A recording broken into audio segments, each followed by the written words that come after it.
আমার গাড়িটা কো আমি দেখতে পারতাছি না। কো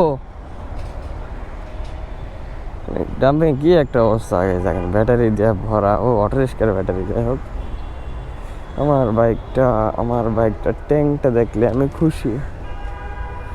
আছে এদিক দিয়ে ওই রাখছে আল্লাহ মাহবুদ জানে। হেরে আমার ঢাইকা থয়ে যেতাম, আসছিলামই তো। এই যে পাইছে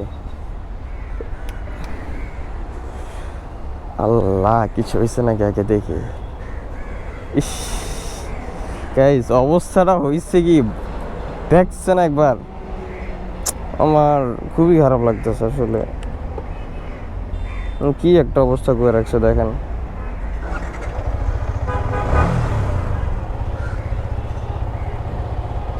কি বলবো আসলে গাইস, বলার নাই কিছু আমার। দেন কত মানুষের বাইক এখানে, নতুন নতুন বাইক, এই যে নাম্বার টাম্বার সব আছে, হয়তো কাগজপাতি একটু এদিক সেদিক সব ভরে দিছে। এই যে একটা বাইকটা বের করে আগে দেখে। ওই অটো রিক্সা রাখা, ওইগুলো সাইড করতে হবে। হ্যাঁ, তো সাইডটা করে দেন, বাইর করে নিয়ে চলে যাই। গাইজ ডাম্পিং আইসা এমন আর আমি অটো ঢেলতেছি এখন।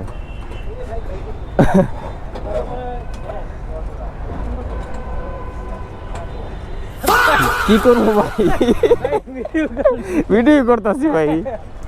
দেখেন ভাই কি একটা অবস্থা। ভাইয়ের বাইক ও ডাম্পিং এ। ভাই আপনার বাইক যেন কোনটা? ওই যে MT-15 ওই জায়গায়। ভাইরা আমার একসাথে ধরছিল একদিনেই। আমরা অটো ঠেলতেছি ভাই, এটা একটু সরান না, এটা আমরা সরামো ভাই। কোন আমারও কাজ না, আমি কেমন সরাবো? তা আপনাদের কাছে ডাম্পিং এ থাকেন না, সব আমগোই কাজ ভাই, বুঝছেন? গাড়ি ধরেও হুদাই সব কাজ আমরা গাড়ি ঠেললে আমরা বাইর করে লয়ে যাই। হ্যাঁ বেটা,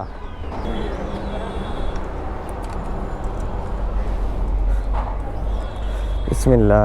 অনেকদিন পর ভাই। হ্যাঁ হ্যাঁ ভাই, বেরোবে।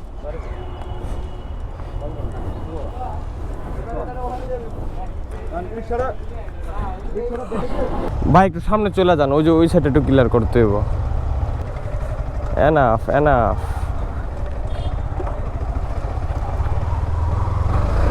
ভাই গাড়িতে বসে শান্তি লাগতেছে একটা, অনেকদিন পর। ভাই আর দেখাবো না, বুঝছেন তো গাইস। এই যে হচ্ছে আমার বাইক, পাইলাম 3 দিন পর। ধুলাবালিতে অবস্থা একদম খারাপ এটা। উফ, সব ওকে, তারপরে শুধু ডাম্পিংয়ে। যাই হোক, বিষয় না এটা কোনো। এই যে ডাম্পিং থেকে বের হয়ে গেলাম। তো এটাই ভিডিও ছিল এ পর্যন্তই। যারা জানেন না আমার বাইকটা কেন ডাম্পিংয়ে দিছে, তারা আমার পেজে লাস্ট ভিডিওটা দেখে আসেন, এই ভিডিওর আগের ভিডিওটা, তাহলে বুঝতে পারবেন। সব ভালো থাকবেন, সুস্থ থাকবেন, সেফ রাইড, আল্লাহ হাফেজ।